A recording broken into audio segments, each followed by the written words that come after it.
शास्त्रों में 8 प्रकार के विवाह बताए गए हैं, जिसमें राक्षस विवाह है, गंधर्व विवाह है। वैसे जो सबसे उत्तम विवाह बताया गया वो ब्रह्म विवाह बताया गया। क्या होता है ब्रह्म विवाह? वैदिक परंपराओं के अनुसार जो विवाह होता है, जिसमें लड़के की अनुमति है, लड़की की अनुमति है, उनके दोनों के माता पिताओं की अनुमति है, समाज की अनुमति है, जो विवाह होता था वो ब्रह्म विवाह होता था। जो आज के समय में हम कर रहे हैं, क्या हम उसको ब्रह्म विवाह बोल सकते हैं? आजकल नए नए रिलेशन बन गए, जैसे कि सिचुएशनशिप वगैरह वगैरह। काफी ये सब है ना, सनातन को तोड़ने की ये पाश्चात्य संस्कृति है जो सनातन धर्म को ध्वस्त कर रही है। एक हमारा बहुत अच्छा कॉन्सेप्ट था जो शास्त्रों में भी दिया गया था, बाल विवाह।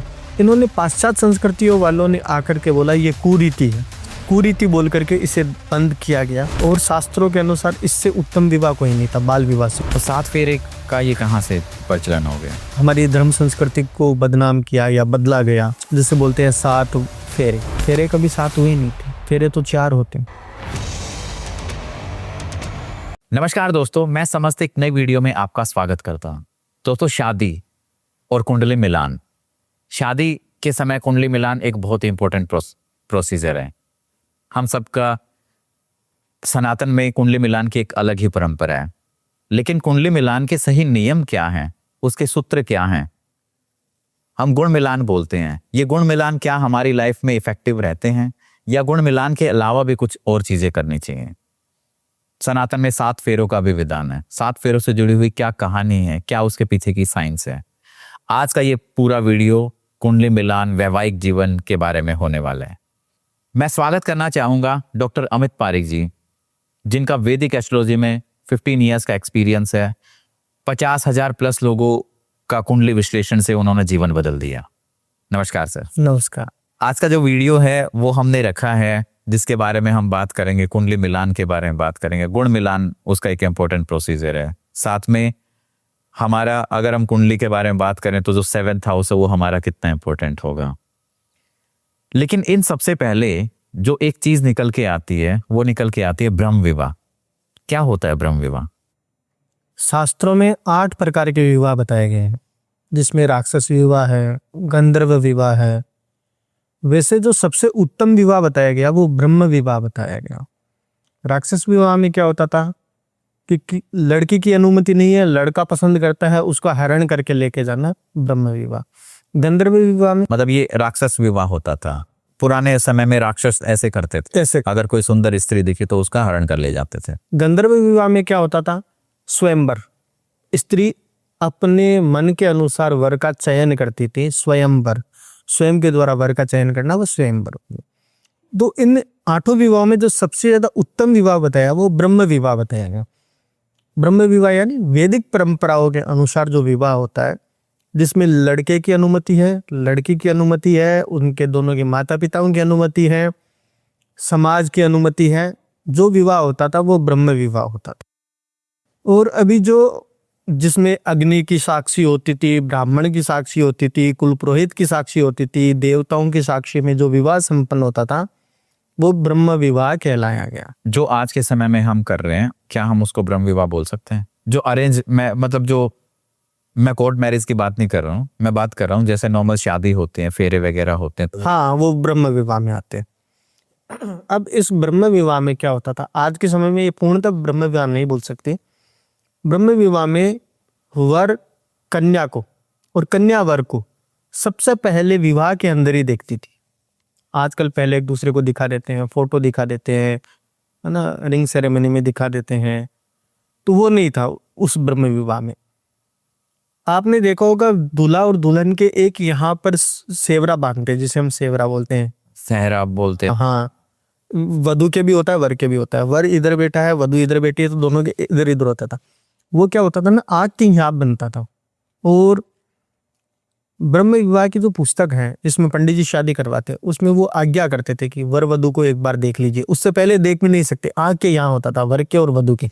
अच्छा, फेरों के समय वो बोलते थे कि कर लीजिए, अब एक दूसरे को देखिए, तब एक दूसरे को देखा जाता था। आजकल तो सब पहले देख रहे हैं।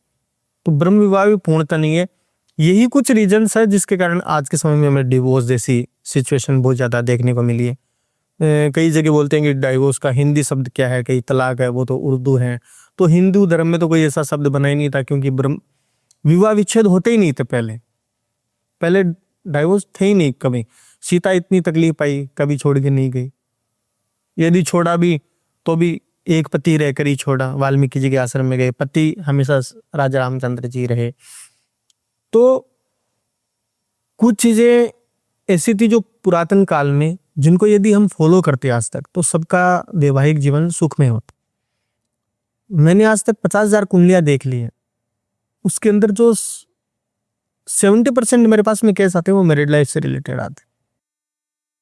शादी हो नहीं रही, शादी हो गई है तो बन नहीं रही, हो गई है तो तलाक हो चुका है, दूसरी शादी कब होगी, दूसरी शादी हो गई है, तीसरी कब होगी। यहाँ तक 4-4 शादियां कर चुके हैं लोग। लोगों के पास अभी ना ऑप्शंस भी अवेलेबल है ना एक समय। और अगर हम ये देखें कि आज से 20-25 साल पहले ऐसे ही होता था। अब तो जैसे मोबाइल आ गया है उसकी वजह से चीज़ें काफ़ी चेंज हो गई हैं, बातें होने लगी हैं, वीडियो कॉल हो जाती है। जब मोबाइल नहीं था, अगर हम 90s की बात करें, 1990s की बात करें, उससे पहले की बात करें, तो उस टाइम पे जो अभी आपने बताया इसी तरीके से विवाह वगैरह होते थे। हाँ, तो उस टाइम में डाइवोर्स के चांसेस बहुत कम थे। ये इन दिनों में पीक पे चला है। अब आजकल नए नए मतलब रिलेशन बन गए, जैसे कि सिचुएशनशिप वगैरह वगैरह, काफी मतलब लिविंग और ये हाँ अलग अलग बन गए। ये सब है ना सनातन को तोड़ने की ये पाश्चात्य संस्कृति है जो सनातन धर्म को ध्वस्त कर रही है। एक हमारा बहुत अच्छा कॉन्सेप्ट था जो शास्त्रों में भी दिया गया था, बाल विवाह। इन्होंने पाश्चात्य संस्कृतियों वालों ने आकर के बोला ये कुरीति है, कुरीति बोल करके इसे बंद किया गया। और शास्त्रों के अनुसार इससे उत्तम विवाह कोई नहीं था, बाल विवाह से। आप बाल विवाह को मानते हो? आज के समय को देखते हुए नहीं, क्योंकि आज के समय में सब फ्रीडम चाहते हैं। पर जिस टाइम में बाल विवाह था उस टाइम में बहुत बढ़िया था, उसको कुरीति कह के बंद कर दिया गया। क्योंकि शास्त्र में भी वर्णन आता है कि जब कन्या पहले ही रजस्वला होती है उसके बाद में उसका विवाह कर देना चाहिए। यदि पिता नहीं करता उस कन्या का विवाह रजस्वला होने के बाद में, जितने कदम रोज वो कन्या चलती है उतनी गोहत्याओं का पाप उसके पिता के सर पे होता है। ये कौन से ग्रंथ में लिखा है? मुहूर्त चिंतामणि नाम के ग्रंथ के अंदर भी ये लिखा हुआ है कि विवाह, अच्छा, जब बाल विवाह हो जाता था तो वो मेच्योर नहीं होती थी, बच्ची और बच्चा दोनों, लड़का और लड़की। इनको बचपन में ही समझाते थे ये तेरा पति है और ये तेरी पत्नी है। उन दोनों का माइंड सेट होता था, तो वो जीवन भर उनके अंदर प्रेम चलता था। पहले शर्म होती थी। देखो मैं एक चीज बताता हूँ, हर चीज की एक एक्सपायरी है। प्रेम की भी शायद मेरे हिसाब से एक एक्सपायरी है। भाई ये एक मोबाइल है, इस मोबाइल के फीचर बनाने वाले ने ये बोला कि ये 1,00,000 घंटे तक चलेगा। ठीक है, 1,00,000 घंटे के बाद में ये डैमेज है। अब चाहे इसे आप 50 दिनों के अंदर 1,00,000 घंटे चला लो या 3 साल के अंदर 1,00,000 घंटे चला लो, ये चलेगा 1,00,000 घंटे ही। उसी प्रकार प्रेम की भी साइट होती थी। पहले क्या होता था ना कि संयुक्त परिवार होता था, जॉइंट फैमिलियां होती थी, एक दूसरे के अंदर शर्म होती थी। पति पत्नी को बात करने का समय सिर्फ रात को ही मिलता था। दिन के अंदर सास ससुर के सामने वो अपने पति से बात नहीं करते, तो कम टाइम मिलता था उनको। ठीक है, रात को टाइम मिलता था, उसमें भी उनको सुबह जल्दी उठना होता है, घर का काम करना होता है, पति बाहर चला जाता है, वापस वही रात को 2 या 3 घंटे उनको आजकल पूरा टाइम मिलता है। तो वो 3-4 सालों के अंदर ही वो प्रेम बन के वो पूरा खत्म हो जाता है, वो एक्सपायर हो जाता है। अब बाल विवाह जितने हुए उस टाइम में एक भी तलाक नहीं सुना हमने। बहुत कम मिले होंगे जिसमें तलाक शब्द पहले हिंदू धर्मशास्त्र में कहीं लिखा हुआ भी नहीं है। कई लोग विवाह विच्छेद करके उसको नाम नया दिया है, लेकिन प्रमाणित पुस्तकों में विवाह विच्छेद का कोई उल्लेख हुआ नहीं है कहीं पर। दूसरा, जो अब आजकल बॉलीवुड ने भी कई चीजें बदल दी है, हमारी धर्म संस्कृति को बदनाम किया या बदला गया। जैसे बोलते हैं 7 फेरे, फेरे कभी 7 हुए नहीं थे, फेरे तो 4 होते। 4 फेरों में भी ये 4 फेरे क्यों होते हैं पहले जानते हैं। अग्नि के 4 फेरे होते हैं। 4 फेरों का मतलब होता है धर्म अर्थ काम मोक्ष। इसके अंदर 3 फेरों के अंदर कन्या जो पत्नी होती है वो आगे रहती है, एक फेरे में पति आगे रहता है। तो पहला होता है धर्म। तो विवाह के समय में पत्नी बोलती है पति को, हाथ पकड़ के फेरे लगाते हैं कि हर धर्म के कार्य में मैं आपसे आगे रहूंगी। आप कहीं भी देख लेना, धार्मिक कार्य करने वाली, दान पुण्य करने वाले पुरुषों से ज्यादा अधिक स्त्रियां मिलती हैं। पुरुष तो कमाने निकल गया, घर पे कोई भिक्षुक आ रहा है उसको भीख देनी है, भिक्षा देनी है, कोई डोनेशन वाला आ रहा है उसे डोनेशन, व्रत करती हैं, उद्यापन करती है, सब स्त्रियां करती है। तो कन्या बोलती है कि पहला धर्म है तो धर्म के कार्य में मैं आगे रहूंगी। दूसरा अर्थ, अर्थ में भी बोलती है कि मैं तेरे से आगे रहूंगी। सिर्फ कमाई करना पति का काम होता है, पुरुष से बचाने का काम पत्नी का होता है। तो वो पत्नी उसमें भी आगे रहती है फेरे में। तीसरा होता है काम, काम वासनाओं में तुम्हें सुख देना, इसमें भी मैं आगे रहूंगी। चौथा होता है मोक्ष, उसमें पति को आगे कर देती है कन्या कि इसमें मैं तेरा कोई संयोग नहीं कर सकती, मोक्ष के लिए तुझे खुद को तेरे सत्कर्म करने पड़ेंगे और मुझे मेरे सत्कर्म करने पड़ेंगे। ये होता था 4 फेरों का मुख्य रीजन। तो 7 फेरे का ये कहाँ से प्रचलन हो गया? ये सिर्फ बॉलीवुड से ये 7 वचन होते थे, 7 वचन होते थे, वचनों को ही उन्होंने फेरे बना दी। फेरे बना दिए उनको। अब एक होता है कि जब विवाह होता है तो उसमें आग के अंदर, हवन के अंदर जो चावल से बनी हुई मूरी होती है, जिसे हम जो चावलों को पका खील होते हैं, हाँ। उस खील से हवन होता है। उस खील से हवन क्यों करते हैं, उसके पीछे भी रीजन है कि चावल कभी भी एक जगह नहीं उत्पन्न होता। आप चावल का पौधा लगाओगे, उसको फिर उठाओगे, दूसरी जगह लगाओगे, तब फिर उसमें से चावल निकले। कन्या को भी चावल माना। कन्या एक जगह रह करके फल नहीं दे सकती। फल देने का मतलब वंशवृद्धि नहीं कर सकती। उसको उठा के दूसरी जगह रखोगे तभी वो फल वंशवृद्धि करेगी। इसलिए वहां हवन के अंदर सिर्फ चावलों की खील की अवधि लगाई जाती है। दूसरा, जो आजकल तलाक का जो देखने को मिला सबसे बड़ा रीजन, मुख्य रीजन, वो है मुहूर्त। पंडित जी से जाते हैं, पूछते हैं कि कौन से विवाह शुभ मुहूर्त में हमें विवाह करना चाहिए। पंडित जी स्थिर लगन निकाल के कहते हैं। 3 लगन होते हैं, चर लगन, स्थिर और द्विस्वभाव। स्थिर लगनों में विवाह होता है।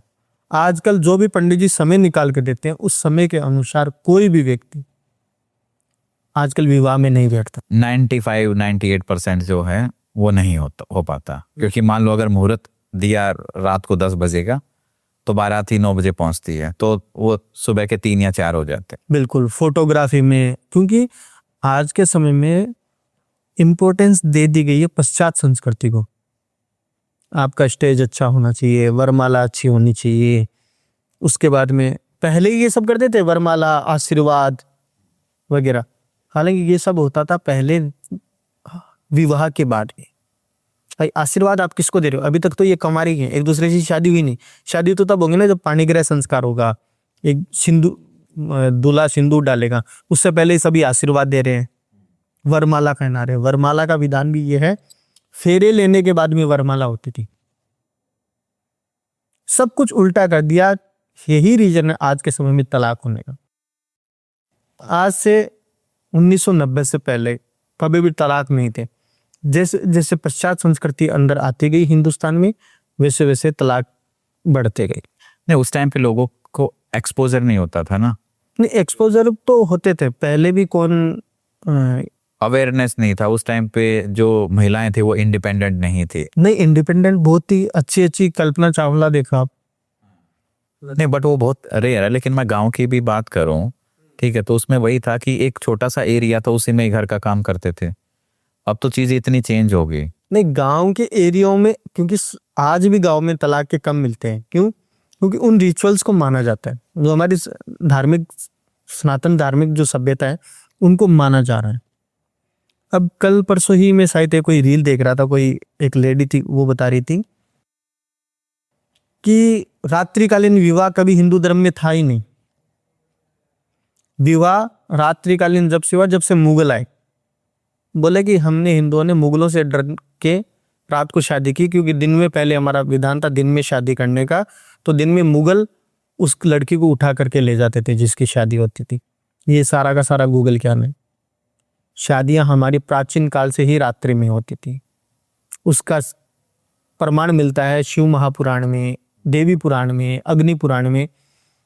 जब विवाह होता है स्त्री और पुरुष का, तो उन्हें ध्रुव तारा का अवलोकन करवाया जाता है। दिखाया जाता ध्रुव तारा, ध्रुव तारा वर वधु को, तो दिन में तो कोई ध्रुव तारा होता नहीं है। तो ये सारे के सारे गूगल ज्ञान है कि रात को विवाह मत करो, ये मुगल काल से प्रारंभ हुआ है। रात को दान नहीं होना चाहिए, रात को दान नहीं होना चाहिए, तो रात को दीपदान कैसे होता है? रात को आपके घर में कोई भूखा पेट कोई आ जाए तो उसे अन्नदान कैसे करते हो आप?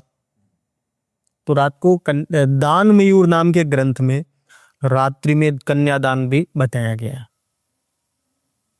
तो कई चीजों को बदलने की कोशिश कर रहे हैं पाश्चात्य जो सभ्यता है उन सब के। तो अगर हम बात करें जैसे गुण मिलान, क्या गुण मिलान में भी आजकल कुछ ऐसी नेग्लिजेंस है कि जिसकी वजह से डाइवोर्स ज्यादा हो रहे हैं?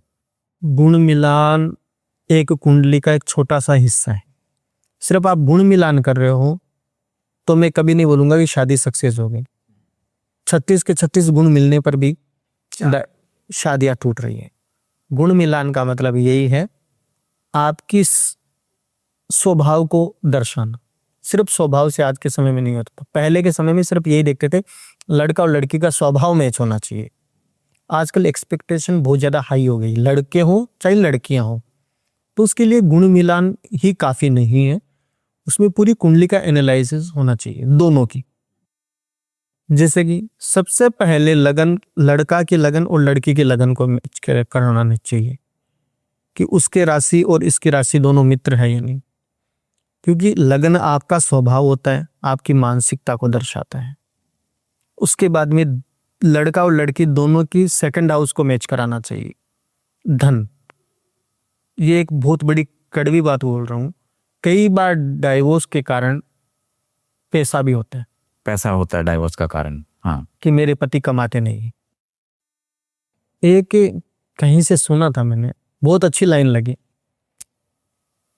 कि पिता गरीब हो उसे बदला नहीं जा सकता, पर पति गरीब हो तो उसे बदल दिया जाता है। क्यों? पिता का ऑप्शन दूसरा नहीं है, पिता एक ही रहेगा, पर पतियों को बदल दिया जाता है। क्योंकि पिता गरीब है, जीवन भर उसके साथ रह लेंगे, पर गरीब पति के साथ नहीं रह सकते। इसलिए कुंडली का सेकंड हाउस भी दोनों का मैच होना चाहिए। सेकंड हाउस लड़की का देख लोगे तो आपको कैपेसिटी पता चल जाएगी इसकी पैसों को लेकर मानसिकता क्या है। एक हमारे पुराने बुजुर्ग बोलते थे कि पत्नी की परीक्षा लेनी है तो गरीबी में, कि जो गरीबी में साथ दे वही आपकी सच्ची अर्धांगिनी है। और पति की परीक्षा लेनी है तो पत्नी की बीमारी में। पत्नी जब बीमार हो जाए तब उसको खाना नहीं बना के मिलेगा, उसको सुख नहीं मिलेंगे, तो भी वो पति साथ है तो वो सच्चा पति है। और पत्नी की परीक्षा लेनी है तो गरीबी में। उसके बाद में कुंडली का 5th हाउस देखना दोनों का बहुत जरूरी है। ये भी एक रीजन रहा पुरातन काल से, आज से नहीं, पुरातन काल से बता रहा हूं ये रीजन। 5th हाउस होता है संतान का। दोनों की कुंडली से मैच करो कि इन दोनों की शादी होने के बाद में इनको संतान होगी या नहीं होगी। दोनों में लिखा हुआ या नहीं, क्योंकि ऐसा होगा कि एक में होगा दूसरे में नहीं लिखा होगा। अब कई बार क्या होता है ना कि पिछले कई समय में देखने को मिलता था, पहले राजा महाराजा ये होता था कि किसी रानी के संतान नहीं हो रही तो रानी खुद ही आज्ञा कर देती थी राजा को, दूसरी रानी ले आओ, उससे शादी कर लो ताकि आपका वंश चले। और आजकल भी सबसे बड़ा रीजन यही है, संतान न होना। इसके कारण भी कई बार लड़के डिवोर्स दे देते हैं या घर वाले प्रेशर ऐसा बना लेते हैं, लड़के के फैमिली वाले ज्यादा प्रेशर बना लेते हैं। उसके बाद में दोनों का सप्तम 7th हाउस जो मैरिड लाइफ को रिप्रेजेंट करता है कि ये दोनों एक दूसरे के लिए बने तो है ना, कहीं अपन गलत मैच तो नहीं करवा रहे कि दोनों के जो प्लेनेट आपस में फ्रेंडली हैं या नहीं। तीसरा चरित्र, कैरेक्टर, हाँ। कैरेक्टर सबसे इंपॉर्टेंट है। वो कौन से प्लेनेट? वो 9th हाउस से देखा जाए। एक चीज मैं बता रहा हूं, कई लोग बोलते हैं कि शुक्र पैसा देता है, शुक्र लग्जरी देता है। कोई ग्रह कोई प्लेनेट कुछ नहीं देता, देता है कुंडली के 12th हाउस। अब आपका कुंडली का 12th हाउस सेकंड हाउस है, उसका लॉर्ड यदि जुपिटर है तो आपको पैसा देने वाला जुपिटर होगा, विनस हो ही नहीं सकता। लोग बोल रहे विनस लग्जरी देगा, कैसे देगा? लग्जरी का हाउस ही 4th है, गाड़ी बंगला मोटर सब कुछ 4th हाउस देता है। तो 4th हाउस का यदि लॉर्ड मंगल है तो वो मंगल ही देगा आपको, हर प्लेनेट आपको सब कुछ देगा। तो 12th हाउस तो लॉस का माना गया है, एक्सपेंसेस का माना गया है, हाँ, तो फिर वो कैसे देगा? मैं 4th हाउस बता रहा हूँ। 4th हाउस मैं धन की बात कर रहा हूँ, जैसे अभी बात की ना हमने, 12th हाउस पे भी अपनाते हैं, तो अभी हम बात कर रहे थे कैरेक्टर पे बात। करेक्टर पे, अभी 12th पे। हाँ, 9th हाउस, 9th हाउस से दोनों का करेक्टर जज किया जाता है कि कैसा करेक्टर है। उसके बाद में 12th हाउस जो रिप्रेजेंट करता है काम वासना, आपके बेडरूम का। अधिकांश अमूमन तलाक का रीजन ये भी रहा है, दोनों की बॉडी की एनर्जी को मैच कराना, कि दोनों की एनर्जी बराबर है या नहीं, ये देखते हैं हम 12th हाउस से। अब कुंडली के जो मुख्य, जो आपका सवाल था, 12th हाउस को हम बेड हाउस मानते हैं। कुंडली में 3 हाउस को सबसे ज्यादा बेड हाउस माना गया, 6th 8th और 12th। 6 8 12, हाँ 6 8 12 12 नंबर हाउस अशुभ माना गया, पर कलयुग में उसे शुभ बता दिया गया। कैसे? विदेशी यात्राएं 12th हाउस से देखी जाती है। जो फ्लाइट से जितनी भी यात्राएं हो रही है, हवाई यात्रा, वो सब 12th से देखी जाती है। अब हवाई यात्रा विदेश को आज के समय में लग्जरी में मानते हैं, और पहले उसे बुरा क्यों बताया गया उसको समझते हैं, क्योंकि ज्योतिष तो वैदिक है, वैदिक काल से चल रही है, तो उस टाइम में 12th हाउस को बुरा बताया। 12th हाउस को इसलिए बुरा बताया क्योंकि उससे विदेश देखा जाता है, और पहले विदेश वही जाता था जिसको दंड मिलता था, जिसको देश निकाला दिया जाता था। देश निकाला होता था, या कोई गुलाम किसी ने किसी को खरीद लिया तो वो अपने साथ ले गया, वो उसको साथ ले गया। और आज के समय में 12th हाउस अच्छा हो गया क्योंकि विदेश लग्जरी का मान लिया। उस टाइम में 12th हाउस अच्छा नहीं, क्योंकि हमारा धर्मशास्त्र तो ये भी बोलता है यदि कोई भारतीय विदेश जाके आता है तो उसे पश्चाताप करना चाहिए, प्रायश्चित करना चाहिए, उसे एकादशी के व्रत करने चाहिए 13। ये उस संदर्भ में है जो आज से हजारों साल पहले था। तो दूसरा 12th हाउस है रिलेशन, बेडरूम का भी है, आपके सेक्सुअल लाइफ का भी है। तो आज के समय में पूरी जो यूथ है वो इसी के पीछे दौड़ रही है, तो कई लोगों के हिसाब से ये अच्छा भी है 12th हाउस। तो कुंडली में ये सब चीजें मैटर करती है। दूसरा सबसे देखा जाता है जो चंद्र राशि होती है, चंद्रमा दोनों की कुंडली में जहां भी बैठा है जिस राशि में, वो षडाष्टक नहीं होना चाहिए। षडाष्टक यानी जैसे कि लड़के की राशि मेष है और लड़की की राशि कन्या बन रही है, तो ये षडाष्टक हो गया। कैसे? मेष वृषभ मिथुन कर्क सिंह कन्या, लड़के से छठी राशि लड़की की नहीं होनी चाहिए, या लड़की से छठी राशि लड़के की नहीं होनी चाहिए, ऐसे ही 8 भी नहीं होनी चाहिए। षडाष्टक यानी 6 और 8, काउंट करने पे 6 और 8 नंबर पे नहीं आने चाहिए। ये सबसे ज्यादा खराब कॉम्बिनेशन मेरे लाइफ में माना जाता कि लड़के की राशि से काउंट करो, लड़की की राशि या दोनों पार्टनर में से कोई भी रहे, 6 और 8 पे नहीं आने चाहिए। 6 और 8 पे नहीं आना चाहिए। ये षडाष्टक है, इसमें भी डाइवोर्स के अत्यधिक केस ज्यादा देखने को मिले। और ऐसे जिसके साथ में भी चाहे षडाष्टक, तो चाहे किसी के साथ में, यदि भाई की कुंडली के साथ में भी षडाष्टक है तो भाई के साथ भी बनेगी नहीं, विच्छेद रहेगा, हमेशा मनमुटाव रहेगा। तो इसलिए तो कई लोग बोलते हैं ना कि मैं इस पार्टनरशिप में बिजनेस करना चाहता हूँ किसी के साथ में, तो सबसे पहले हम षडाष्टक ही देखते हैं दोनों के। कई ऐसी कुंडलियां भी आती है कि हम दोनों सर साथ में बिजनेस करना चाह रहे हैं, या बिजनेस पार्टनर, क्योंकि 7th हाउस पार्टनर का है। पार्टनर इन द सेंस कि आपका लाइफ पार्टनर ही नहीं, आपका बिजनेस पार्टनर भी हो सकता है। कोई भी फॉर्म में जो पार्टनर होगा उसको देखने के लिए आपका कुंडली का 7th हाउस होता है। तो उन दोनों के बीच में षडाष्टक योग नहीं बनना चाहिए। और अधिकांश जो कुंडलियों में जो डाइवोर्स के केस ज्यादा देखने को मिले, जितनी भी पब्लिक है वो अपनी कुंडली से देख सकती है। जिसके 5th हाउस में, जिसके भी 5th हाउस में सैटर्न है, उसकी मैरिड लाइफ खराब मिलेगी ही मिलेगी। एक ही ऐसा व्यक्ति नहीं है जिसके 5th में शनि है और वो बोल दे मेरी मैरिड लाइफ अच्छी है, हो ही नहीं सकती।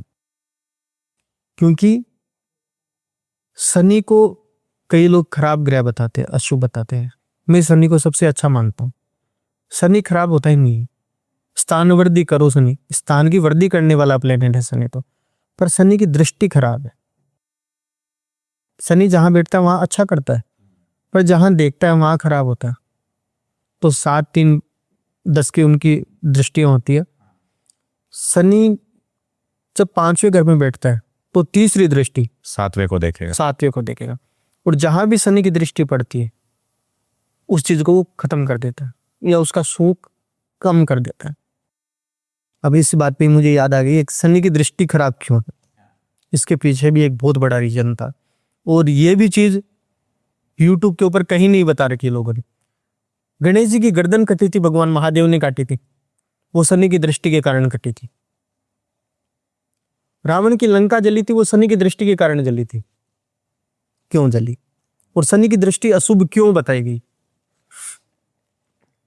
शनि का जब विवाह हो गया, शनि शिव का अनन्य भक्त था, शिव साधना में लीन रहता था। शनि का विवाह कर हो गया। विवाह होने के बाद में भी शनिदेव हमेशा महादेव की भक्ति में ही रहते थे, आंख बंद करके ध्यान मुद्राओं में रहते थे। उनकी पत्नी रोज श्रृंगार करके उनके सामने आती, शनिदेव देखते भी नहीं, वो अपनी साधनाओं में मस्त। काफी समय के बाद में शनिदेव की पत्नी को क्रोध आ गया। एक दिन सज के गई कि आज देखेंगे, नृत्य किया सामने, नहीं देखा। तो शनिदेव की पत्नी ने जोर से श्राप दिया कि मैं रोज इतना आपके लिए श्रृंगार करके आती हूँ और आप मुझे देखते भी नहीं। आज से मैं श्राप देती हूँ, आप जिसको भी देखोगे वो जल के भस्म हो जाएगा। तो ये श्राप शनि को शनि की पत्नी का मिला है। उसके बाद में क्या हुआ, जब भगवान गणेश जी पैदा हुए, जो वो कथा सबको पता है कैसे पैदा हुए। अब पार्वती माता ने अपने मेल से उनका मूर्ति बना के हम प्राण प्रतिष्ठा करके गणेश जी महाराज को बनाया। तो सब देवता दर्शन करने गए कि भाई महादेव को पहला पुत्र प्राप्त हुआ आज, चलिए देखते हैं। तब शनिदेव भी वहां गए और माता पार्वती ने उन्हें अपने गोद में ले रखा था। सब देवता देख करके उनको आशीर्वाद दे रहे थे और दे रहे थे। ये बात सब महादेव को पता नहीं थी कि महादेव के बच्चा हो गया, क्योंकि महादेव आने के बाद में तो वो युद्ध भी हुआ। उससे पहले सब देवताओं को पता चल गया। तो सब देवता तो शनिदेव गए थे, तो शनिदेव ने गणेश जी के मुंह की तरफ देखा नहीं था, साइड में देख के ऐसे आशीर्वाद दे दिया था। तो पार्वती माता को बहुत बुरा लगा कि इतने समय के बाद में मेरे संतान हुई है और शनिदेव को मेरे से जल रहा है, मेरे पुत्र की तरफ देख भी नहीं रहा।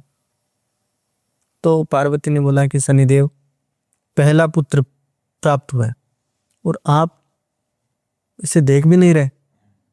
बोले माता मत दिखाओ मुझे, क्योंकि मेरी दृष्टि को श्राप है। बोले ये जगत जननी का पुत्र है, तेरी दृष्टि से कोई फर्क नहीं पड़ेगा इसको। तो बोला कि ये तो आपका जगत जननी का पुत्र है। जगत जननी के पति को फर्क पटका दिया था मैंने, महादेव को। महादेव को भी शनि की 7.5 लगवा दी थी। तो देखे, बोले ठीक है आप इतना विनती कर रहे हो तो देख लेता हूँ। देख के जैसे ही गए, वो एक ऐसी घटना घटी महादेव और गणेश जी के बीच में कि सर धड़ से अलग हो गया। हाँ। तो ये शनि की दृष्टि का प्रभाव है। ऐसे ही रावण शनि को अपनी लंका के बाहर उल्टा लटका के रखता था। तब हनुमान जी जब गए ना, तो सबसे पहले शनिदेव से मुलाकात हुई थी। तो उन्होंने बोला कि शनिदेव आपकी ये हालत, के बोले हाँ वायुपुत्र क्या करें, आप ही कृपा करो। तो शनि भगवान को जैसे ही हनुमान जी ने खोला, वो नीचे गिरे। गिरते के साथ ही सबसे पहले दृष्टि लंका के ऊपर गिरी और कुछ क्षणों के अंदर वो ऐसी घटनाक्रम घटा कि लंका पूरी जल गई। तो शनि की दृष्टि अशुभ है, शनि कभी अशुभ नहीं हुआ। इससे मंदिर में भी जब जाते हैं तो मूर्ति के सामने नहीं खड़े होना चाहिए, साइड में खड़े हो। साइड शनि की मूर्ति के सामने से ही उनको प्रणाम ना करें, साइड में होके प्रणाम करें। एक बार शनि की 7.5 अभी मैं याद आ गया तो बता रहा हूँ। हाँ। एक बार महादेव थे, महादेव के पास शनि गया कि महादेव आपके ऊपर भी अब मेरी 7.5 आने वाली है। बोले मेरे ऊपर? बोले हाँ। बोले ये तो काल है, चक्र है, काल चक्र है, ये तो घूमेगा और ये तो सबको लगेगा। बोले मेरे ऊपर वही लग जा, कैसे लगेगा? अब अपने लगता है 7.5 वर्ष का, महादेव को लगता है 7.5 मिनट का, क्योंकि उनकी कालगणना और अपनी कालगणना भी अलग है। तो महादेव को जैसे पता लगा, बोले कब लगेगा? बोले कल से लगूंगा। बोले ठीक है लग जाना। जिस टाइम में उनको महादेव को पता है कि अब ये शनि की 7.5 लगने वाली, उससे पहले कैलाश पर्वत छोड़ के जंगलों में निकल गए थे 7.5 मिनट के लिए। अपना 7.5 मिनट उनकी और अपनी 7.5 साल घूम घाम के अपने वापिस आ गए। और आके शनिदेव वहां सामने बैठा मिला, हंसने लगे कि क्या हुआ, तू तो लगने वाला था ना मेरे। बोले महादेव, मैं लग चुका था, इसलिए आपको अपने परिवार से, अपने घर से बेघर करा के जंगलों के चक्कर लगवा दिए मैंने। तो ये ग्रह महादेव को भी नहीं छुआ, हनुमान जी पे भी तो लगी थी, लेकिन फिर शनिदेव ने हाथ जोड़ लिए थे। तो ये चीजें हैं। अच्छा, एक कॉम्बिनेशन जो होता है लड़कियों की कुंडली में, जो दुखी दाम्पत्य जीवन का जो है, लड़कियों की कुंडली में यदि 7th हाउस में 4 नंबर राशि लिखी हो, कर्क राशि, और मंगल वहां बैठा हो, तो कर्क राशि में मंगल नीच का हो जाता है। नीच का मंगल यदि जिस भी लड़की की कुंडली में बैठा हो, वो चाहे 5 शादियां कर ले, चाहे 6 शादियां कर ले, कभी अपनी शादी से वो संतुष्ट नहीं हो सकती। उन्हें अपने अनुकूल पति मिल ही नहीं सकता। मतलब फिजिकली आप बोले या मेंटली? मेंटली, फिजिकली, कैसा भी, क्योंकि 7th हाउस में मंगल आने का मतलब ये हो गया, नीच का मंगल होने का मतलब ये हो गया एनर्जेटिक व्यक्ति ज्यादा हो जाना, और उसका पार्टनर एनर्जेटिक कम होगा। तो फिजिकली ही भी सबसे ज्यादा यहाँ रोल करता है। जैसे कई लोग बोलते हैं ना, मांगलिक लोगों की शादियां नहीं टिकती, मांगलिक है तो इसलिए शादी नहीं टिकती, तो मांगलिक की शादी मांगलिक के साथ ही करवाओ। क्यों करवाओ? इतने जो पुराने लोग थे ना, वो थोड़े से संकोच रखते थे, वो खुल के बोल नहीं पाते थे कई चीजों को। मांगलिक का मतलब होता है 1 4 7 8 12 में जब मंगल बैठ जाए तो वो व्यक्ति मांगलिक होता है। लोगों को इतना पता है 1 4 7 8 12 में मंगल बैठ जाए तो मांगलिक होता है, पर इसका अभी तक पूरा नहीं पता कि सब में मांगलिक बराबर होता है या कम होता है। तो बताते हैं 12th हाउस में जब मंगल हो तो व्यक्ति 20% मांगलिक होता है। जब 1st हाउस में मंगल हो तो 40% मांगलिक होता है। 4th हाउस में मंगल आए तो 60% मांगलिक। 7th हाउस में हो तो 80%, और 8th हाउस में जब मंगल हो तो 100% मांगलिक होता है। मंगल का मतलब ये हो गया व्यक्ति में एनर्जी ज्यादा होना, शरीर की। अब जैसे कि कई बच्चे हमारे पास आते हैं, वो बोलते हैं कि हमारा बच्चा बड़ा शैतान है, घर में बहुत तोड़ा फोड़ी करता है, बात नहीं मानता, बहुत उद्यम मचाता है। तो क्या करें? हम उनकी कुंडली देखे बिना पहले ही समझ जाते हैं व्यक्ति का मंगल अच्छा है, मंगल प्रभाव, मंगल जातक है। तो हम उनको एक ही बात बोलते हैं, इसकी कोई रेमेडी नहीं है भाई। व्यक्ति के अंदर एनर्जी है, वो निकालेगा कहीं तो। आप एक काम करो, इसको जिम में डालो, स्पोर्ट्स में डालो, साइकिलिंग कराओ, तो उसकी एनर्जी वहां निकल जाएगी, घर थक के आके बैठ जाएगा, अपना सो जाए। तो ऐसे ही मांगलिक व्यक्ति जो होता है उसके अंदर शरीर में एनर्जी ज्यादा होती है, और नॉन मांगलिक से यदि शादी हो जाएगी तो उन दोनों के आपस में फिर मैच नहीं होगी, चाहे वो फिजिकली हो चाहे वो मेंटली हो। अब जो मांगलिक वाला व्यक्ति होगा उसको चाहिए कि काम एकदम फटाफट हो, और जो नॉन मांगलिक होगा वो आराम से तसल्ली से करेगा, तो वो दोनों में फिर वो क्लेशेस आने स्टार्ट हो जाएंगे। जैसे अभी हमने कुंडली के बारे में विश्लेषण किया, अगर हम गुण मिलान देखें तो आजकल लोग तो गुण मिलान करके ही छोड़ देते हैं, इस तरीके से डायरेक्ट विश्लेषण नहीं करते। तो गुण मिलान में भी तो कुछ पॉइंट्स इसमें कवर होंगे जो हमने कुंडली में किए हैं। देखो, गुण मिलान के जो तरीके थे वो सारे अलग थे, आज के समय में हम उन्हें बोल भी नहीं सकते। जैसे कि मैं बताऊं, एक बहुत प्रचलित दोष है नाड़ी दोष। हर कोई कुंडली देख के बोल देता है भाई दोनों की नाड़ी सेम है, तो वो नाड़ी दोष हो गई। जिनकी नाड़ी मध्य मध्य है तो नाड़ी दोष हो गया। ज्योतिष का गहन अध्ययन करोगे ना तब पता चलेगा। ये जो अष्ट दोष बताए गए हैं ना, ये वर्णों के हिसाब से बताए गए हैं। नाड़ी दोष का विचार सिर्फ ब्राह्मण को करना चाहिए, गण दोष का विचार सिर्फ और सिर्फ वैश्यों को करना चाहिए। इस प्रकार वर्णों के अनुसार दोषों का विचार होता है। अब कोई बढ़िया आया, उसकी कुंडली में भाई आपकी बेटे की कुंडली में तो नाड़ी दोष आ गया, अरे भाई वो वैश्य है, वैश्य की कुंडली में नाड़ी दोष का विधान बताया ही नहीं कहीं। स्पष्ट लिखा हुआ है मूर्त चिंतामणि किताब में कि नाड़ी दोष ब्राह्मणों के लिए है, ब्राह्मणों को ही त्याग करना चाहिए यदि नाड़ी सेम हो गई। बाकी यदि किसी वर्ण में कोई शादी हो रही हो, नाड़ी दोष आ रहा है तो शादी कर देनी चाहिए, देखना नहीं चाहिए। गण दोष है, भकूट दोष है शूद्रों के लिए, तो सबके लिए अलग अलग हो रहा है। इससे बढ़िया, सबसे बढ़िया कुंडली डीप एनालाइज कराओ। अगर हम बात करें, कई बार ये भी बोला गया है कि जिसके 7th हाउस के अंदर अगर केतु है तो उसकी शादी पे भी काफी क्वेश्चन मार्क उठते हैं कि काफी वैवाहिक जीवन काफी टफ रहेगा। नहीं, 7th हाउस में यदि केतु आ गया तो लगन में उसके राहु चला जाता है व्यक्ति के, सीधी बात।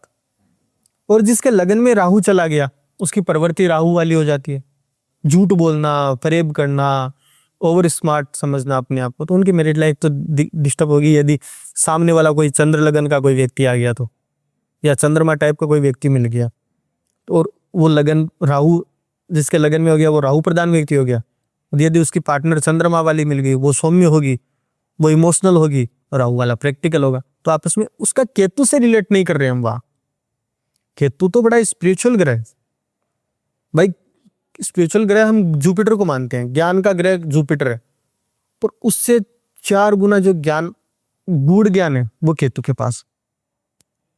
तो 7th हाउस में जिसके केतु है तो उसका पार्टनर हो सकता है स्पिरिचुअल हो, बहुत ज्यादा डीप कनेक्शन वाला हो, इमोशनल हो, क्योंकि 7th में केतु आ गया ना, तो राहु केतु तो आपस में ही अपोजिट है।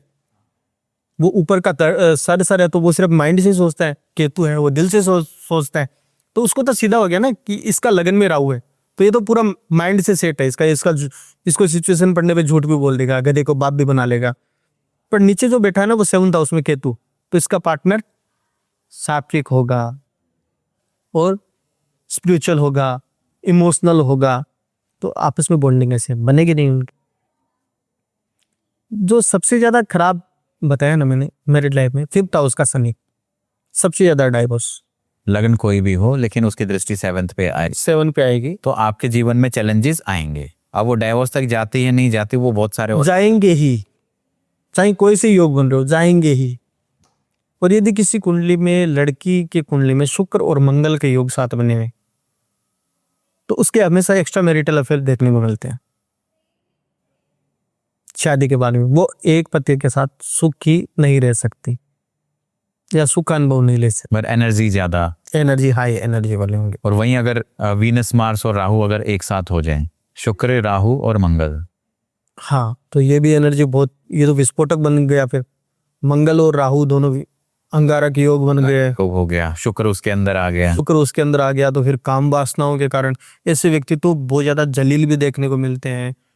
मतलब वो तो एक तरीके से पेशेंट हो जाते हैं, फिर सेक्सुअल पेशेंट हो जाते हैं, उनके तो दिमाग में 24 घंटा वही रहती है। अभी मैंने एक केस पढ़ा था परसों तरसों, और वो व्यक्ति मेरे पास आया भी था, कुंडली भी मैंने देखी थी उसकी। ये जो आप कॉम्बिनेशन बता रहे हो ना, शुक्र मंगल और राहु, ये तीनों थे। उसकी जब अभी एंगेजमेंट हो गई, और उसकी बाकायदा न्यूज़ है ये न्यूज़पेपर में, वो अपनी पार्टनर से मिलने गया एंगेजमेंट होने के बाद, शादी से पहले। उसने क्या किया, जो ये आजकल मेडिसिन आ रही हैं बहुत ज़्यादा, तो उस व्यक्ति ने हाँ सेक्सुअल मेडिसिन बहुत ज़्यादा खा लिया, और खा के उसका तुरंत हार्ट रुक गया, तुरंत ओवरडोज के कारण। ओवरडोज के कारण। तो ऐसे व्यक्ति इस तरीके के होते हैं। इन्हें बोलते हैं कि पशु समान भी, ये पशु से भी दयनीय हो जाते हैं फिर इस तरीके के प्लेनेटरी यदि जिसके कुंडली में हो, और खास तौर से यदि ये 12th हाउस में चली जाए तब, और यदि जुपिटर का कोई दृष्टि ना हो, ये भी देखना जरूरी। जुपिटर की अगर दृष्टि होगी तो कम हो जाता प्रभाव, इसका प्रभाव कम हो। प्रभाव जुपिटर की कौन कौन सी दृष्टि होती है? जुपिटर की 7वीं दृष्टि, मोस्ट जो मेन दृष्टि है वो 7वीं, इस योग के ऊपर 7वीं दृष्टि यदि हो तब ही योग खंडित है। और 5th में जो शनि है, इसी के ऊपर बात करते हैं, क्योंकि ये मुझे सबसे ज्यादा इंटरेस्टिंग टॉपिक लगता है। जिसके 5th में शनि होता है, उसका जो पार्टनर होता है वो हमेशा एज में उनके गैप मिलता ही मिलता है। मतलब एज गैप कितना ज्यादा? 5-7 साल, 8-10 साल। चाहे लड़की की कुंडली में है तो या तो उसका पति उससे 8-10 साल बड़ा होगा, या 8-10 साल उससे छोटा होगा। यदि लड़के की कुंडली में 5th में शनि है तो उसकी जो वाइफ होगी वो 8-10 साल छोटी होगी, ऑलमोस्ट तो बड़ी ही देखने को। और जिसके 7th में ही शनि आ गया, उसका पति उससे छोटा होगा ही होगा। उसका पार्टनर, मतलब अगर पति में आया तो पत्नी छोटी मिले, सिर्फ लेडीज की बात कर रहा हूँ, अच्छा, तो उसको छोटा पति मिलेगा। और यदि जेंट्स की कुंडली में शनि है 7th में, तो उसके जो पार्टनर है वाइफ, वो उसकी बड़ी होगी, वो एज में बड़ी होगी। तो दोस्तों इस वीडियो में आपने देखा कि कुंडली, जब भी वैवाहिक जीवन की तरफ हम आगे बढ़ते हैं तो कौन कौन सी ऐसी चीजें हैं जिसका आपको ध्यान रखना है। अगर आपको और भी डिटेल इसकी जानकारी चाहिए तो आप सर की बुक रेफर कर सकते हैं, वैदिक ज्योतिष एंड वैवाहिक जीवन। अगर इतना समय नहीं है तो आप सर से डायरेक्ट कंसल्टेशन ले सकते हैं। आप नीचे दिए गए नंबर पर अपॉइंटमेंट बुक करा सकते हैं। तो दोस्तों मिलते हैं आपको एक नए वीडियो में एक नए टॉपिक के साथ। तब तक आप इस वीडियो को अपने दोस्तों और परिवार के साथ जरूर शेयर कीजिएगा। मिलते हैं आगे। धन्यवाद।